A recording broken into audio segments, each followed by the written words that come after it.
பிதா, குமாரன், பரிசுத்த ஆவினாலே ஆமென். இன்றைய நாள் 6ஆம் நாளுக்கான தியானத்திலே எங்கள் குடும்பத்தின் சார்பாக வரவேற்கிறோம். என்னிடும் வேலை கண்கள் கலங்கிடுதே, கர்த்தாவுன் பாடுகள் போதும் நினைத்தால் நெஞ்சம் நெகிழ்ந்திடுதே. கெத்செமனே பூங்காவினில் கதறி அழும் ஓசை,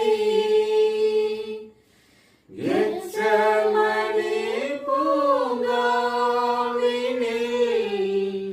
கதறி அழும் ஓசை,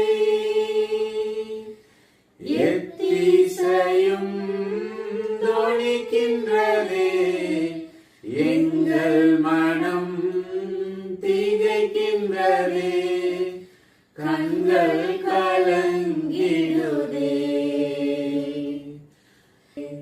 தியானத்திற்காக வாசிக்கப்பட வேண்டிய பழைய ஏற்பாட்டு பகுதி, அது நியாயாதிபதிகள் 3ஆம் அதிகாரம் வசனம் 10.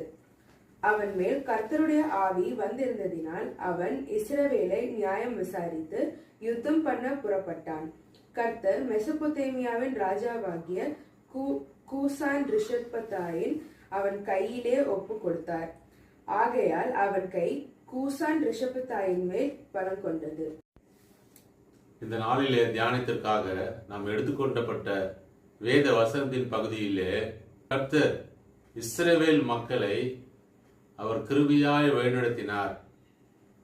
ஒவ்வொரு சமயமும் கர்த்தருடைய இஸ்ரவேல் மக்கள் கர்த்தருக்கு விரோதமாக எழும்பும்போது கர்த்தர் அவர்களை நியாயம் விசாரிப்பதற்காக நியாயாதிபதிகளை ஏற்படுத்தினார்.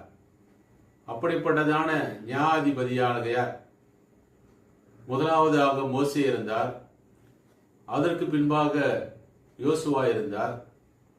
அவர் காலத்திற்கு பிறகு இஸ்ரவேல் ஜனங்கள் தங்கள் உண்மையான தங்கள் வழிநடத்தின தங்கள் கர்த்தரை தேவனை மறந்து அவர்கள் அந்நிய தேவன்களை வணங்கி அந்நிய பெண்களை திருமணம் செய்து கொண்டு அவர்கள் பாகால் என்ற அந்த தெய்வத்தை அந்த வழியிலே வழிபட்டு கொண்டிருந்தார்கள்.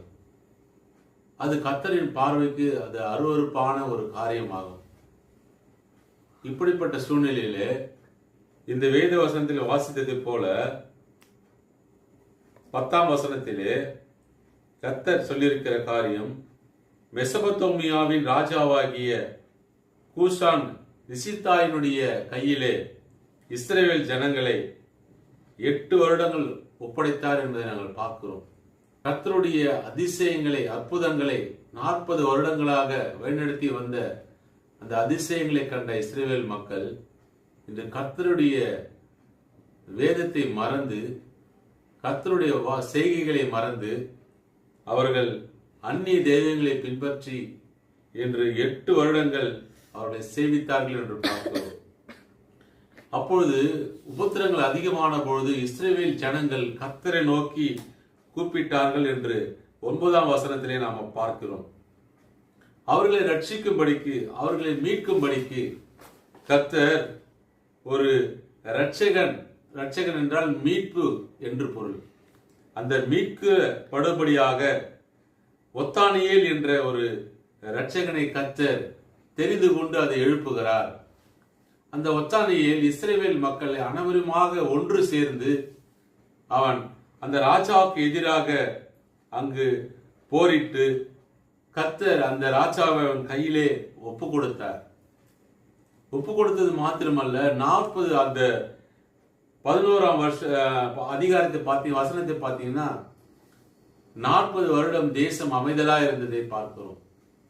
இந்த வேத வசனத்தின் மூலம் நாம் தெரிந்து கொள்ளுகின்ற காரியம் என்னவென்றால், முதலாவதாக கர்த்தருக்கு பிரியமில்லாத வழிகளை விட்டு நம்மை உண்டாக்கின, நமக்காக சிலுவையிலே பாடுபட்ட ரத்தம் சிந்தின கர்த்தரிடத்திலே திரும்பும் பொழுது அவர் நமக்கு மன்னிப்பு அருளி எல்லா தீமையிலிருந்து நம்மை விலக்கி மீட்டெடுத்து நம்மளை நல்வழியில் படுத்துகிற ஒரு தேவனாய் இருக்கிறார். இதன்படிதான் நாம் பார்க்க வேண்டும். இஸ்ரவேல் ஜனங்கள் அந்த பாகால் என்ற அந்த இறைவனை வழிபாட்டை விட்டு தங்களுடைய மனங்களை திருப்பி கர்த்தரிடத்திலே, படைத்த தேவனிடத்திலே, உண்டாக்கின தேவனிடத்திலே அவர்கள் திரும்பும் பொழுது கர்த்தர் அந்த ஒத்தானியேல் என்கின்ற அந்த இரட்சகன் மூலமாக அவரை அந்த ஜனங்களை மீட்டெடுத்து கர்த்தரின் வழியிலே அவன் திருப்புகிறான். இந்த லெந்துகால நாட்களில ஒருவேளை நாம் கர்த்தருக்கு விரோதமான வழிகளை நாம் நடந்திருந்தால், இது மனம் திரும்புகிற காலம், மனம் திரும்புகிற சமயம். எல்லா பாவ வழிகளை விட்டு, கர்த்தருக்கு பிரியம் இல்லாத வழிகளை விட்டு நாம் அவருடைய மன்னிப்பை பெற்றுக்கொண்டு அந்த சிலுவையின் மூலமாக, அவர் சிந்தின ரத்தத்தின் மூலமாக நாம் பரிசுத்தம் அடைந்து அதன் மூலமாக நம்முடைய கண்ணுடைய வாழ்வை பெற்றுக்கொள்ள இந்த நாளிலே கர்த்தர் உங்களை அழைக்கிறார். அவருடைய பாதத்திலே விழுந்து நாம் மன்றாடுவோம். ஜெபம். கிருபை நிறைந்த நல்ல ஆண்டவரே, கர்த்தாவே, இந்த உபவாச நாளுக்காய் நாங்கள் நன்றி படைக்கிறோம் சாமி. ஆண்டவரே, இந்த உபவாச நாளிலே உமக்கு பிரியமில்லாத இந்த காரியங்களை எல்லாம் விட்டு மனம் திரும்பி ஆண்டவரே உங்க சமூகத்துக்கு வர நீர் எங்களோடு இருந்து எங்களை வழிநடத்துங்க சாமி. ஆண்டவரே, இந்த திருச்சபை குடும்பங்களையும் ஆண்டவரே எங்களுடைய குடும்பங்களையும் பாதத்திலே வைக்கிறோம்.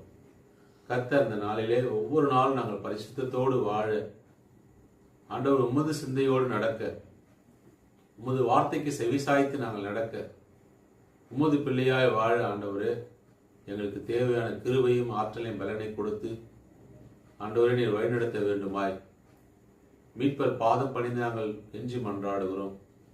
அன்புள்ள பரமபிதாவே, ஆம்.